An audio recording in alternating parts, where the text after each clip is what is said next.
Welcome back to In My World. Today we have a very unique guest involved and you are very lucky to hear. We have... Me? No, not you. We have Lockie O'Donoghue. Yes, you heard that right. So Lockie is one of the co-founders here at 20 Talk and we have a very deep history together. Lots of good moments, lots of bad moments. Not as many bad moments. Not as many bad moments. Fun fact, we're actually born on exactly the same day, 18th of September. And an even funner fact, me about 6 hours earlier. So oh, you're the older one. The wise one. Yeah, okay. Well, there you go. So yeah, Lockie's been involved since day one, and he does a lot of the training part of what we do at 20 Talk. Yeah. Where I focus more on media. But today we've roped him in to dig a little bit deeper into his last 12 months and his own personal mental health and trying to steer it away from 20 Talk operations as much as possible. So Lockie, do you want to tell us a little bit about yourself and why you're on this podcast? I hope I'm here because this will be a special podcast. You've just been waiting to get the big guns in. We've been building. Yeah. We've been practicing. That was nice. I know the likes of Ben on here and a few others, so I feel pretty privileged. Yeah. Like Leighton said, I sit in the other room next to Leighton and I think we're doing a pretty good job together, along with Miley as well. So, yeah, there's too much to explain. But, yeah, I've got a beautiful fiance now at home. We've just bought our first house and a little dog called Luna. So, yeah, I'm a pretty happy boy. Yeah, so you got that all set up and you're a bit of an adrenaline man, bit of a long distance man with your sports, aren't you? A little bit. I was never really a runner, so I like swimming, and I've kind of fell into actually through a 20 Talk fundraiser, fell into doing some longer distance swimming, and then I signed up for the Roto Swim, and I've done that the last three years. So. Perfect. So what's his discoveries? Oh yeah, okay. So his three discoveries are: it's not our fault. Our brain's body is hackable, so that's bit of a tongue twister. That needs some further explanation, please. And the last one is step back and see. So, Lockie, tell us about this first one. It's not your fault, or not our fault. All right. So, a bit of context. Probably at the start of last year, start of 2023, I realised that I kind of had an issue with saying yes, or more so not saying no, taking too much on, and it started to have a bit of a negative effect on my life in terms of relationships and things like that. And then I was doing a bit of a reflection at the end of last year. It was kind of late December. I remember sitting in a cafe up near my house, and I was writing, and I was actually pretty disappointed in myself. I realised that I hadn't rectified that issue. I was still not saying no to people. I was still burnt out. And then I kind of caught myself in this moment, and I just went, shit, I don't think this is actually my fault. And what I mean by that is I was looking around and there was so much going on in this cafe. It was so busy. And then I was kind of looking out in the street and there was so many people walking around, and I was just kind of thinking about the wider world and realised that the whole world is kind of set up for us just to be more and do more and be productive and show that you're being productive and stay awake longer and do more work. And I started realising that it's not actually my fault that I was in this space. It's definitely something that I can work on. But I think for a lot of us, the amount of people that I've spoken to and groups that I've spoken in, as soon as you start to say this thing about, I just want to slow down and, have a bit more time, everyone's going, yes, I want to do the same. So it's this big communal want to slow down, but there's this other driving force that's making us do more. It was a really nice moment just to acknowledge that shit, this isn't my fault. Well, so to give everyone context, Lockie's a bit of a machine. And what I mean by that is he's always got something spinning in his hands, or he's always working on something, whether he's painting or training or writing, replying to an email. I mean, he was just away last week on holiday in quotation marks, and he was still replying to emails, which is very naughty. Getting in trouble. So tell us a little bit about, where do you think that comes from? Obviously we've spoken about the society pressure that's forced us to work. Do you think there's anything else there as well, or is that mainly just pressure from society? Yeah, well, it's a question. I think I'm relating this back to some of the counselling that I've done, because I think that that's come up a fair bit. So for those of you who don't know, my old man has bipolar, and And from the age of about, kind of 17, kind of late high school years onwards, he's had 4 or 5 manic episodes. And for those who haven't been through or don't know much about a manic episode, it's pretty difficult for everyone around that person. And especially with my old man having some pretty severe ones at a pretty young age, I was kind of put in a position where I had to kind of take over as almost like the responsible adult in the situation, because I couldn't really. Yeah, so you're 16 at that point. Yeah, about 16, 17, I think the first one was, and then it's been kind of every 2 or 3 years since then. And it just put me in a spot where I had to kind of take the reins and sort out a lot of stuff, and I've learned a whole lot through each of these manic episodes.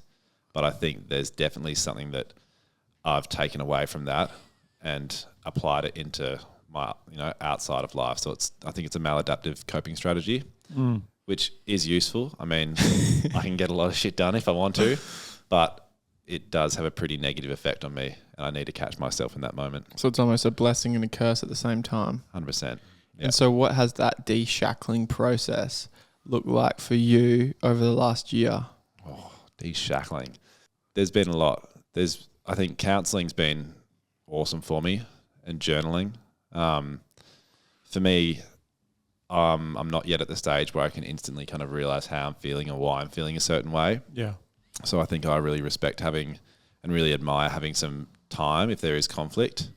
So being able to sit by myself or spend some time by myself and actually write down what's going on and really try and get to the root of how I'm feeling, that's helped a lot. I think having a pretty good boundary outside of work has helped. I live 40 minutes away from the office, but that is a nice drive to separate myself from work and being able to get home and spend time with my partner and just really enjoying the small things like going for a walk with the dog is super helpful.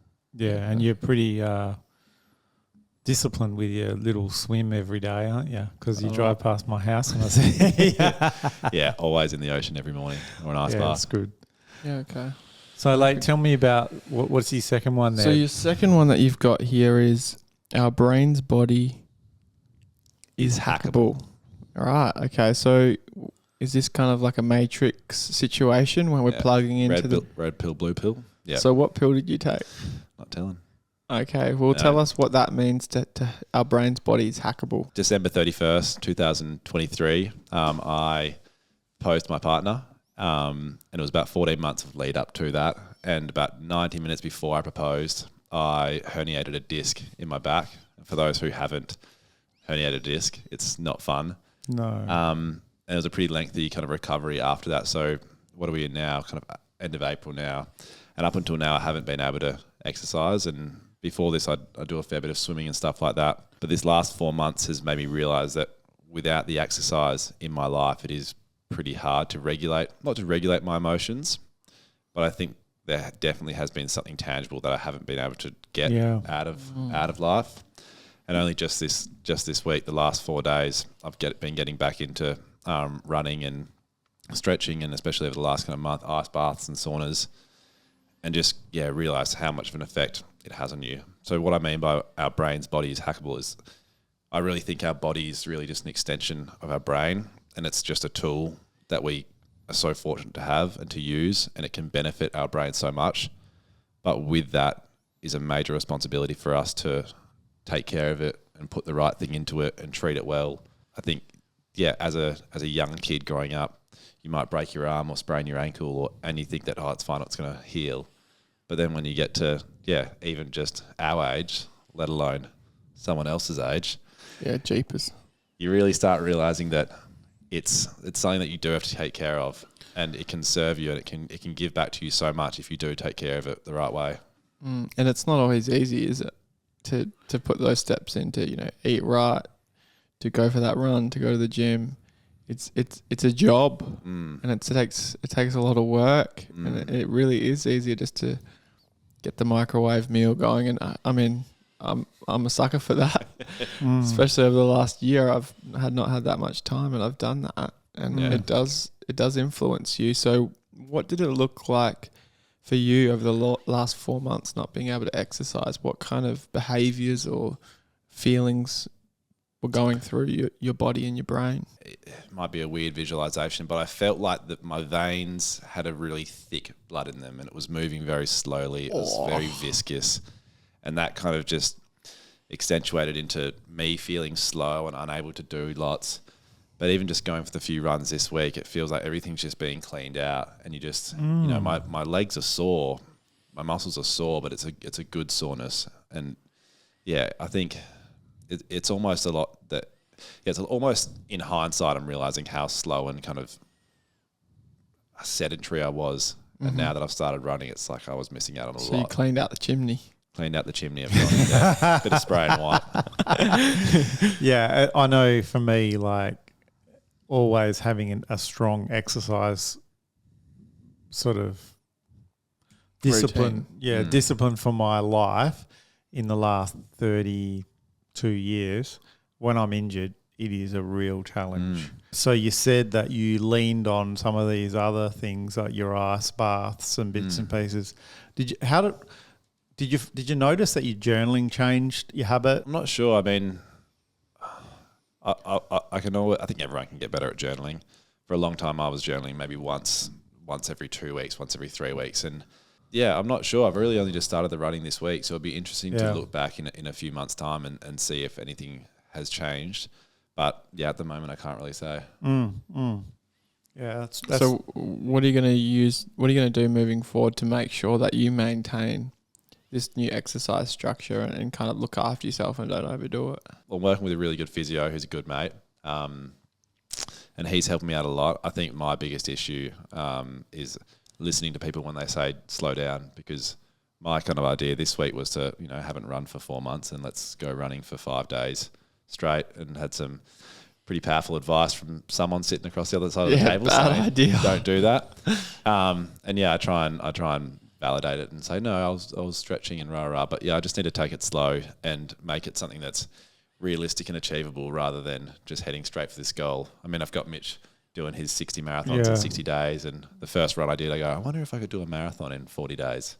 So just trying to step back from ideas like that and just more focusing on why I got back into running. And that's to make my head feel better. Yeah, and I think that's, a big issue I see with running in particular is everyone's got Strava and they really track their Ks and how far they're going. And that can almost be negative in some way, that we're all about achieving goals through exercise, and it becomes quantifiable. I don't actually do any of that. I don't either, because it's like I don't want to have any performance goals or anything. I just want to run. Yeah.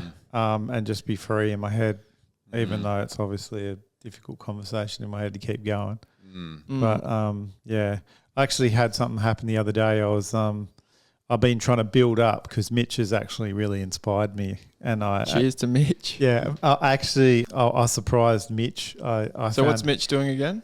He's doing the 60 hour. He's doing 60 marathons in 60 days. So I found out where he was running, and I was like waiting to surprise him. And I was on the phone talking to Lake because I couldn't find him, and I was seeing if I could get a mobile. And I saw him out of the corner of my eyes, and I like sprinted after him. He's so fast. And I did a hammy. So I'm injured at the moment. So what you're saying is resonating. Yeah, resonating. So tell me, step back and see your third one. Yeah, this one was the first thing that came to mind. Where it all started was probably 2 years ago, a year and a half ago. I was at the park walking the dog, and I was on my phone scrolling through Facebook or LinkedIn or something. And I kind of just realised as I was doing that, I was like, why am I on my phone? I'm at the park with the dog. And I looked up and I saw a younger boy, maybe the age of 13 or 14, and he was scrolling on his phone as well while he was walking the dog. And I was like, that's kind of, that's a coincidence. And then a mum walked past, and that she had a baby in a pram, and the pram had an iPad attachment on the pram, and the baby was looking at an iPad. And it was this really clear vision for me of just watching 3 different generations of people all attached to these devices, all not experiencing what's around them. And to be honest, it hit me in the face like a sack of bricks. It scared the shit out of me. And I just saw the trajectory of where, society is going with these things that are always in our hands. And it got me really worried. And I I haven't had Instagram or anything for probably 2.5 years now. I had Facebook on my phone up until about that moment and got rid of it. But it just really scared me. And I made an active effort to get off all of that stuff. And it wasn't easy. And there's still the drawback that I always did want to go back. But once I got off that, I started realizing how much time extra I had in my day to do other stuff, whatever that may be. Could be good for doing more work, but it could also just be good for connecting with people or just connecting with yourself. And the more I stepped back, the more I could see how much of a negative impact it was having on others and having an impact on their attention span and their capacity to deal with stress. I read a few books.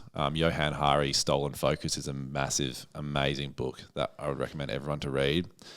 But the more I kind of disconnected myself from it, the more I started to realize how scary a path we're on. And I'm really passionate about just trying to get people off their phones and just experiencing the world and connecting back to themselves and others. So what was the experience after you obviously it would have been a pretty huge thing deleting all those apps and losing, I guess, the connection with others, maybe meeting up with people or seeing what they were doing on the weekend. Seeing what people are eating for breakfast. Yeah, and seeing all the fish that I catch. Seeing all their Stravas. Yeah. So, if we're looking back when you just deleted that, what did the first few weeks look like? And where are you now after that? Well, when I deleted Instagram, I was on a very budget cruise through some islands in Indonesia, and I was sitting on this boat going through these beautiful mountains, and I was scrolling through Instagram, and I looked up, and it was instant, just like, put your phone down. And I instantly deleted Instagram then and didn't go back to it. I'd had a few shots trying to delete Instagram in the past, and I'd done it on the 1st of January or my birthday or some specific date, and that never worked. It was only when I had that experience in Indo that I went, what am I missing out on? That I actually stuck with it. Moving on from that, there was definitely, what am I missing out on? Things like that. But I just let it run its course. And after about a year, I logged back in just to check messages and stuff. And there was only probably 20 or 30 messages, and only one of them was something that I had missed, or something meaningful that I didn't get to touch in on. And I thought, as a way up, that one meaningful thing, as opposed to a whole year of not being on my phone, having all these other connections with people, it was definitely a transaction I was happy with. So you're not upset that you didn't come to my wedding? No, not at all. So kidding.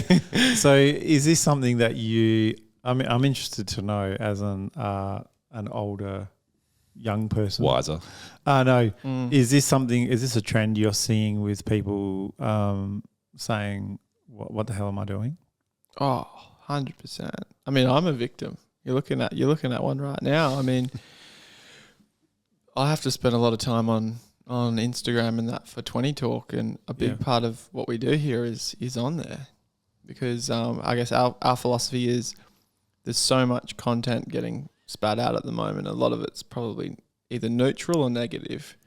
And I guess what we wanted to do was provide that education, provide that light in that dark space, because people will be getting content no matter what. They might as well be getting some good stuff. With that, it means that I'm on there quite a bit, tracking metrics and posting and uploading, and it's a huge job. And for me, I can definitely feel the effect it has on me. I feel constantly drained. Yeah. Addicted. Picking up the phone all the time. I mean, it's not just a young person's game. It's not anymore. It's not anymore. It used to be that. Yeah. But now it's like middle-aged people are just full on. It's everyone. It's again, touching back on my first point, it's not our fault. The companies that are organising this, they know what they're doing. They know what they're doing, and they've got some of the smartest people in the world just focusing on how do we keep these people here for longer. Yeah. And it takes different amounts for different people, but for me, it was just to get it off my phone. Other people might be able to just, put a limit on, but I think everyone really needs to at least try it, even if it's for a week or a month, and just see how it feels and see how it affects you. Yeah, 100%. Yeah, I'm seeing a lot of young people that can't even do a day without their phone. And what I'm seeing more in general is, because we're so tuned into our phones, we're lacking these communication skills that we used to have. Young people aren't playing out on the streets like they used to, and having those connections. And when they get into the workplace and into relationships, they're now struggling to have those difficult conversations and to connect in the ways that they used to. And it runs so much deeper than that. Like I was just chatting to my partner last night. We were just on a holiday and she said something, probably 10 days ago. And I brought it up in conversation. She said, how do you remember that? How do you remember that stuff? And it was just a 5-second thing that she said. And I kind of just waved it off. But the more I think about it, I've got more of an attention span for everything else in my life now that I'm not dedicating 5 hours of each day to my phone. So it bleeds into every part of your life, but it's hard to see when you're so trapped in it. Yeah, it's a good reminder, hey. Well, it's pretty full on. Well, yeah, I mean, thank you for coming on today. We did speak about quite a bit, and it's really nice to see you come out of your office into this office and see what work we do and what we get up to here. I didn't actually know that. The office. It's interesting. We actually do some work in here. Yeah. It's good, Lockie. Really, you're a champion, mate. Yeah, you're a solid foundation in this place. You're a bloody legend. Yeah, Lockie is an absolute foundation of what we're doing here, and he's been able to get us to the point where we are now. So he's a real bloke, and he's going to be here forever. So we'll finish off with that. So make sure you like, comment, and subscribe. And please 5-star us if you're on Spotify. Thanks for coming. Thank you.